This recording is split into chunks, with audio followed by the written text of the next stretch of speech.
मैं पद्मा आज से स्टार्ट करने जा रही हूँ पाइथन, जिसमें हम देखेंगे कि पाइथन क्या है, क्यों हम पाइथन पढ़ रहे हैं, इसके एडवांटेजेस क्या है और इसके हिस्ट्री के बारे में जानकर हम इसके फीचर्स को भी देखेंगे। तो स्टार्ट करते हैं हम पाइथन इंट्रोडक्शन से, जिसमें हम देखेंगे कि हम पाइथन ही क्यों पढ़ रहे हैं। तो इसका मेन रीज़न जो है कि आज हम जो डिजिटल वर्ल्ड में रह रहे हैं, जिसमें हमारे आसपास हम देखेंगे कि हम पाइथन से ही रिलेटेड ऐप्स का ज़्यादा यूज़ करते हैं। जैसे कि एग्जांपल में हम देख सकते हैं, हम यूज़ करते हैं इंस्टाग्राम, हम यूज़ करते हैं गूगल, स्पॉटिफाई, नेटफ्लिक्स। तो ये मेजर ऐप्स जो हम यूज़ करते हैं, इसका जो मेन प्रोग्रामिंग यूज़ हुई है वो है पाइथन। हम इसे रियलाइज़ नहीं कर पाते, but Python is omni present, यानी हमारे आसपास हम पाइथन से ही घिरे हुए हैं। और इसके अलावा भी हम ऐप्स के अलावा हम देखेंगे बैंकिंग में, साइंटिफिक कंप्यूटिंग में, education, video games, maths, physics, इन सब में हम देखेंगे कि हमारा पाइथन का यूज़ होता है। तो जो इसका जो मेन रीज़न है पाइथन का इतना पॉपुलर होने का, उसको हम अब देखेंगे, यानी हम इसके एडवांटेजेस अब देख ले कि क्यों ये इतना पॉपुलर है। तो सबसे जो फर्स्ट एडवांटेज हम देखेंगे कि सबसे पहले कि ये easy to learn and write है, यानी बहुत इजीली हम इसको लिख सकते हैं, समझ सकते हैं। और जो चीज़ इजी होती है तो उसमें हमको डिबगिंग भी बहुत इजी हो जाती है। इसका इजी लिखने का कारण जो है, क्योंकि इसकी जो सिंटैक्स है वो बहुत सिंपल है।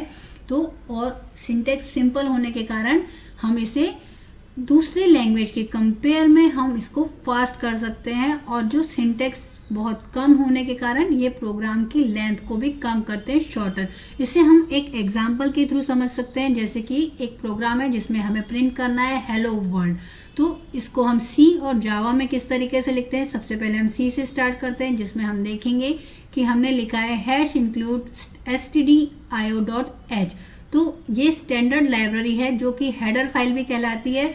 जब तक हम इसका यूज़ नहीं करते, हम इसमें आउटपुट स्टेटमेंट या इनपुट स्टेटमेंट नहीं दे सकते। इसलिए हम जब कुछ प्रिंट कराना चाहते हैं तो हमें इसे यूज़ करना ज़रूरी होता है सी लैंग्वेज में। इसके अलावा अगर हम इसी प्रोग्राम को जावा में करना चाहें तो हम इसे किस तरीके से लिखेंगे, हम ये इसको स्क्रीन पे देख सकते हैं। फिर इन दोनों से हटकर हम देखेंगे तो इसे हम पाइथन में किसे लिखेंगे। पाइथन में हम सिंपल एक लाइन में हम अपना इस वर्ड को या इस स्टेटमेंट को प्रिंट कर सकते हैं। सिंपल प्रिंट हेलो वर्ल्ड लिखकर हमें इसे स्क्रीन पर प्रिंट कर सकते हैं। तो ये इन दोनों लैंग्वेज के कंपेयर में हम देख सकते हैं इसका सिंटैक्स सबसे इजी है और इजीली हम समझ सकते हैं।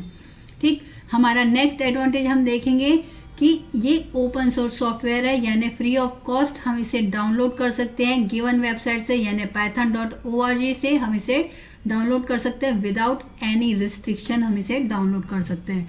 फिर ये एक ऐसी लैंग्वेज है जो कि वर्सेटाइल है। वर्सेटाइल से कहने का मतलब हम इससे कोई भी काम कर सकते हैं। जैसे हम वेब डेवलपमेंट भी कर सकते हैं, हम डेटा एनालिसिस कर सकते हैं, आर्टिफिशियल इंटेलिजेंस में भी इसका यूज़ कर सकते हैं। ठीक, तो ये हर फील्ड में हमें हेल्पफुल होती है। और इसी के कारण हमारे लिए पाइथन सीखने पर हमारे सामने बहुत सारे डोर्स ओपन हो सकते हैं। हम किसी भी फील्ड में हम जा सकते हैं इसे सीखकर। फिर हम देखेंगे कि जो पाइथन है ये हमें एक्सटेंसिव स्टैंडर्ड लाइब्रेरी प्रोवाइड करती है। हमारे जिस फील्ड में हम काम करते हैं, अलग अलग फील्ड की अलग अलग स्टैंडर्ड लाइब्रेरी होती है। जैसे पेंडा, नमपाई, टेंसरफ्लो, ये अलग अलग फील्ड की स्टैंडर्ड लाइब्रेरी है जो हमें सपोर्ट प्रोवाइड करती है। तो नेक्स्ट पॉइंट है, पाइथन हमें प्रोवाइड करता है एक एबिलिटी, जिससे हम उसमें न्यू फीचर्स को ऐड कर सकते हैं, हम एग्जिस्टिंग फीचर को मॉडिफाई कर सकते हैं। तो इसकी हेल्प से हम कह सकते हैं कि डे बाय डे पाइथन में डेवलपमेंट हो रहा है, इम्प्रूवमेंट हो रहा है, और वो इसी कारण वो एक्सपांड हो रही है। तो धीरे धीरे उसके न्यूअर वर्जन आ रहे हैं। जैसे कि हम देखेंगे कि हमारा जो पहला पाइथन का वर्जन था जो ईयर 1991 में रिलीज हुआ था, जो कि पाइथन 0.9.0 था।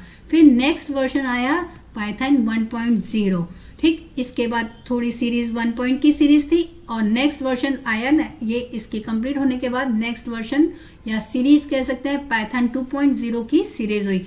इस सीरीज को हम थोड़ा डिटेल में देख लेते हैं, जिसमें हम देखेंगे कि हम पाइथन 2.0 जो कि अक्टूबर में 2000 में रिलीज हुई थी, उसके बाद पाइथन 2.1, 2.2, 2.3 इस तरीके से 2.7 तक इसके डिफरेंट एडिशन करके सीरीज रिलीज हुई या वर्जन रिलीज हुए कह सकते हैं। और जो लास्ट वर्जन था पाइथन 2.7.17 जो कि लास्ट वर्जन 2 सीरीज का डेवलप हुआ। उसके बाद जो नया वर्जन आया दैट इज पाइथन 3.0 जो कि रिलीज हुआ दिसंबर 2008 में। इसके भी एक लंबी हिस्ट्री है जिसको हम देख सकते हैं। पाइथन 3.0 से पाइथन 3.10 तक ये डेवलप होते रहा है। अब हम जो वर्जन पे वर्क करेंगे दैट इज पाइथन 3.11 पे हम वर्क करने वाले हैं। अब इसके भी न्यूअर वर्जन आ चुके हैं 3.12 और 3.13 भी रिलीज हो गया है जो कि जनवरी 2024 में रिलीज हो चुका है। बट हम आज 3.11 पर ही वर्क करेंगे। इसके बाद हम देखेंगे कि पाइथन को अगर हमें डिफाइन करना है तो हम कैसे डिफाइन कर सकते हैं, जो कि हमने कुछ फीचर्स अभी देखे, उन्हीं फीचर्स का यूज करके हम इसे डिफाइन करेंगे कि Python is an open source cross platform object oriented high level general purpose programming language. ठीक, इसको हम अगर इसी तरीके से लर्न करेंगे तो ये हमारे लिए बहुत डिफिकल्ट होगी, बट हमको इसके एक एक कैरेक्टरिस्टिक को हम सेपरेटली समझेंगे तो हमारे लिए ये डेफिनेशन को लर्न करना, रिमेंबर करना बहुत इजी होगा। तो फर्स्ट ऑफ ऑल हम देखेंगे ओपन सोर्स क्या होता है। ओपन सोर्स को हमने अभी ओपन सोर्स को हमने अभी थोड़ी देर पहले समझा, जिसमें हमने कहा था कि it is free and available for further improvement, यानी हम इसमें इम्प्रूवमेंट भी कर सकते हैं, हम इसको डाउनलोड भी कर सकते हैं। कहाँ से? हम पाइथन की वेबसाइट से या python.org से इसे डाउनलोड कर सकते हैं ओपन सोर्स होने के कारण। ठीक, उसके बाद क्रॉस प्लेटफॉर्म, यानी जो पाइथन है हम किसी भी ऑपरेटिंग सिस्टम पे वर्क करेंगे तो हम उस ऑपरेटिंग सिस्टम का किया हुआ प्रोग्राम हम किसी दूसरे ऑपरेटिंग सिस्टम पे भी एज इट इज कर सकते हैं। ओके, यानी किसी भी प्लेटफॉर्म पे हम सेम प्रोग्राम को एग्जीक्यूट कर सकते हैं, इसीलिए इसे क्रॉस प्लेटफॉर्म कहा गया। नेक्स्ट इज ऑब्जेक्ट ओरिएंटेड, यानी ये फंक्शन पर बेस्ड नहीं होता, इसमें हम ऑब्जेक्ट का यूज भी करके हम अपने प्रोग्राम को एग्जीक्यूट करते हैं। नेक्स्ट इज हाई लेवल, जिसका मीनिंग हम जानते हैं, यानी ये यूजर फ्रेंडली होता है, ह्यूमन फ्रेंडली होता है, हम इसमें सिंपल इंग्लिश का यूज करते हैं तो ये हमारे लिए इजीली अंडरस्टैंडिंग होता है इसमें। नेक्स्ट है जनरल पर्पस, यानी हम हमारे किसी भी प्रकार के प्रोग्राम को क्रिएट कर सकते हैं। ठीक, तो ये बहुत सिंपल डेफिनेशन है। हम इनके कैरेक्टरिस्टिक को समझ चुके हैं, तो हम आगे देखेंगे कि इसे किसने डिराइव किया। इसे डिराइव किया है गाइडो वैन रोसम ने इन द ईयर 1991 में, जो कि क्यों डेवलप किया गया, क्योंकि इनका जो मेन विजन था कि जो प्रोग्रामिंग में हम इतने लंबे लंबे प्रोग्राम्स लिखते थे उनको शॉर्ट करना, यानी कोड की रीडेबिलिटी को बढ़ाना इनका मेन विजन था। इन्होंने ये नेम इसे क्यों दिया, क्योंकि एक ये ऐसा नेम चाहते थे जो कि शॉर्ट हो, यूनिक हो और थोड़ा मिस्टीरियस नेम चाहते थे अपने उस क्रिएटेड या डेवलप्ड लैंग्वेज को, जो कि उन्होंने नेम सिलेक्ट किया अपनी एक फेवरेट कॉमेडी सीरीज जिसका नेम था मोंटी पाइथन्स फ्लाइंग सर्कस, जो उस समय पब्लिश हो रहा था। और ये नेम उन्होंने वहीं से पाइथन सिलेक्ट किया। जो उनकी लैंग्वेज के जो पीछे का जो विजन था, उसके पीछे का मेन विजन था कि वो एक ऐसी लैंग्वेज बनाए जिसमें कि बहुत डिफिकल्ट सिंटैक्स ना हो और उसमें स्टैंडर्ड लाइब्रेरीज प्रोवाइड की जाए जो कि हेल्प करे, सपोर्ट करे। ठीक, तो उन्होंने बहुत सारी लैंग्वेजेस का यूज़ किया, जिसमें ABC, मॉड्यूलर 3, C++ इन लैंग्वेजेस का यूज़ करके और उसमें और स्क्रिप्टिंग लैंग्वेजेस का यूज़ करके उन्होंने इस लैंग्वेज को डेवलप किया। ठीक, इसको इस तरीके से डेवलप करने से उसमें कुछ एडिशनल फीचर्स जो आए जो कि बहुत इंपॉर्टेंट है, हम उस एडिशनल फीचर्स के बारे में भी जान ले।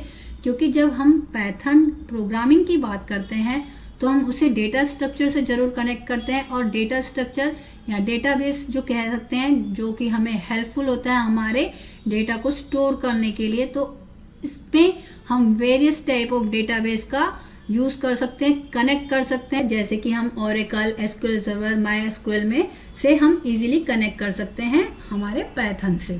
ठीक, फिर हम देखेंगे कि ये इंटीग्रेटेड है C++ से, हम इससे इजीली इंटीग्रेट कर सकते हैं, मिक्स कर सकते हैं, क्योंकि ये डेवलप कैसे हुई है, इन लैंग्वेजेस का यूज करके ही वो डेवलप हुई है।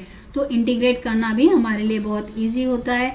ये डायनामिकली टाइप्ड है, यानी हम सारी प्रोग्रामिंग की तरह इसमें भी हम इसमें फाइनली रन टाइम इसमें वैल्यूज को इंसर्ट कर सकते हैं। नेक्स्ट इज ये कॉन्स्टेंटली सपोर्ट प्रोवाइड करता है किसी भी पैराडिगम में, यानी ऑब्जेक्ट ओरिएंटेड पैराडिगम हो या स्ट्रक्चर्ड हो या प्रोसीजरल हो, ये सपोर्ट प्रोवाइड करता है। ओके, देन नेक्स्ट इज इसमें स्क्रिप्टिंग लैंग्वेज का भी यूज किया है, तो हम इसको एज ए स्क्रिप्टिंग लैंग्वेज भी यूज कर सकते हैं। और जो नेक्स्ट फीचर जो कि बहुत इंपॉर्टेंट फीचर है, that it supports automatic garbage collection, यानी कि जो ऑब्जेक्ट या जो वेरिएबल जो यूज में नहीं आया है, जो नहीं हो रहा है, उनको रिलीज कर देता है। उससे क्या होता है, मेमोरी की सेव होती, मेमोरी सेव होती, उनको हम किसी दूसरे फंक्शन में या दूसरे प्रोग्राम में हम उसे यूज कर सकते हैं। तो इस तरीके से ये सपोर्ट करता है ऑटोमेटिक गार्बेज कलेक्शन में। ये वीडियो बस इतना ही। इसके बाद वाले वीडियो में हम variables, data types and operators के बारे में जानेंगे और हम अपने प्रोग्राम को एग्जीक्यूट किस तरीके से करते हैं पाइथन में, ये देखिए। फिलहाल के लिए बस इतना ही। Thank you.